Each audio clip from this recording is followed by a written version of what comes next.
Resident Evil 4 is arguably one of the greatest games ever made. It pumped new blood into the Resident Evil franchise and is easily one of the best action/horror games ever made. The controls and graphics still hold up today and revolutionized the gaming industry as we know it, as well as the third-person shooter genre as a whole, inspiring countless games, the most notable being the Dead Space franchise. Its development also gave us countless classics with unused assets from unfinished builds, such as the Devil May Cry franchise and Haunting Ground. This, however, did not come with no repercussions. Resident Evil 4 is what caused the split amongst fans. You see, by this point, Resident Evil was already an established franchise with an established fanbase, and Resident Evil 4, by many means, was a very drastically different game. Despite returning character Leon Kennedy, protagonist of Resident Evil 2, Umbrella Corporation, bioorganic weapons were no longer the focus of the game. Instead, it focused around an ancient cult and parasite.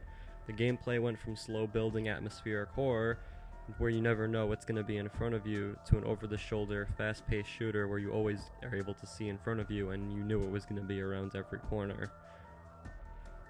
However, that being said, change was definitely necessary for the franchise, as Capcom was almost ready to can the whole series if 4 didn't sell well, and there was a lot riding on this game, and the Resident Evil formula, needless to say, did need a new spin on it.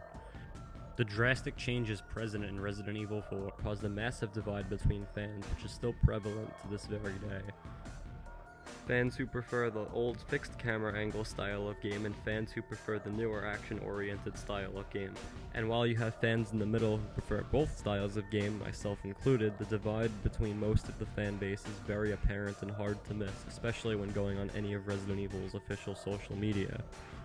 A lot of people can probably agree that Capcom has been struggling for years with appeasing both sides of the fanbase while also making a game that would mass appeal to general audiences and turn a profit and bring new people to the franchise. We saw this with Resident Evil 6 being needless to say, all over the place, and Resident Evil 5, despite being one of the best co-op games ever made, is still also just Resident Evil 4 Part 2, however a little more tied to the older games with the return of Umbrella Corporation.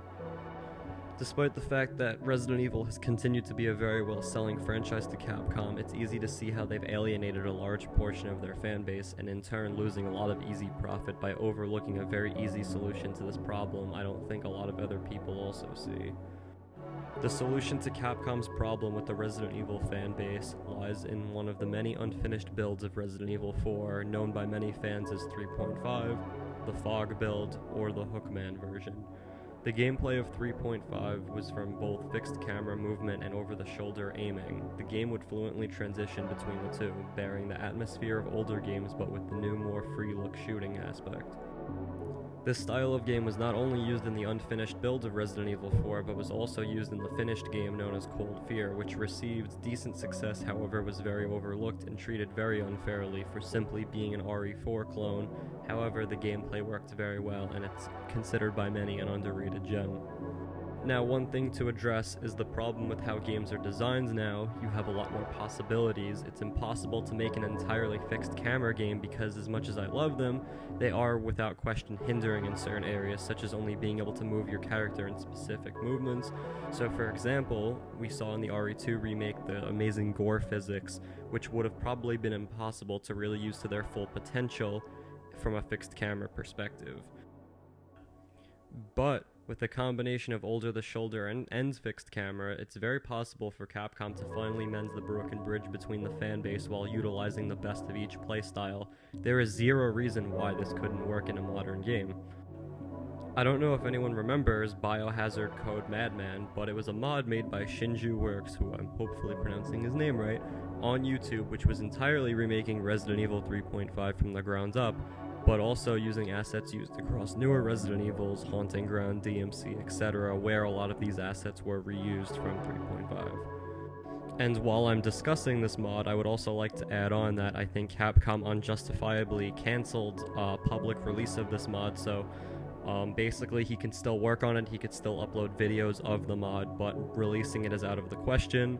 The mod is no longer available to download thanks to Capcom, so I think that's a real shame because it was a game that was never finished to begin with. It was a scrapped concept idea, so I think the fact that somebody was trying to make their own version of it and got cancelled, I think is kind of ridiculous.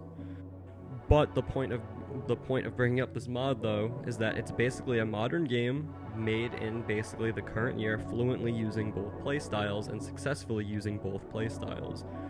I'll also mention Cold Fear again, which was a highly underrated game which utilized the best of both playing styles with a very dynamic environment which blended the atmosphere reminiscent of older Resident Evil games with the action and smooth gameplay of Resident Evil 4.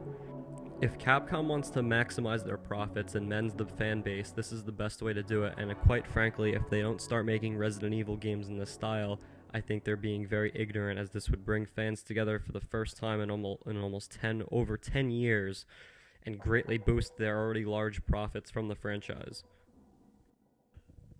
This unique blend of gameplay that has rarely been seen or used to its full potential is also a great opportunity for Capcom to reinvent the wheel with gaming as a whole once again, because let's face it, even pure over-the-shoulder games are getting kind of dull, and now modern Resident Evils kind of have almost no unique gameplay anymore and just play and feel like every other third-person game now.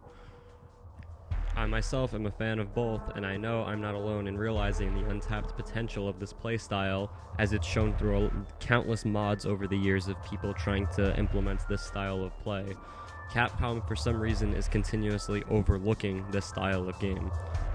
One thing that just really leaves me puzzled is newer fans of the series want all the original games, including the remake of the original Resident Evil, remade in such a bland and boring way that it's just the same style of game we've been getting for over 10 years now, from every company, including Capcom themselves, trying to make the next Resident Evil 4 again. It's time for Resident Evil to change once again, and if Capcom are smart, they would blend the two worlds together. Honestly, Capcom can't even be entirely blamed for this. A lot of the divide comes from newer casual fans trying to selfishly push out older fans of the series, claiming we're blinded by nostalgia and the older games are outdated, and want Capcom to remake all the older games to their liking without all the charm that made the original so great in the first place, and without any consideration for the people that built up the franchise in the first place and supported it in the first place. Personally, I think Capcom is trying to change the series in the wrong way, with basically just reimagining all the older games like Resident Evil 4, and even going as far to completely reimagine all the characters and their personalities, which I'll get into in another video I plan on making about why I think it's kind of weird that Capcom is deciding to change all these characters, including their faces, their personalities, etc., with all these new remakes and everything, and why it kind of has me concerned for the series. But, like I said, that's a whole nother video. Thank you guys for watching. Hope you all enjoyed. If you do like videos like this, please consider subscribing to my channel. I make a lot of videos like this where I discuss Resident Evil and games alike, and I talk about the direction of the franchise. So, yeah, thank you guys for watching. Hope you all enjoyed. Have yourselves a wonderful day.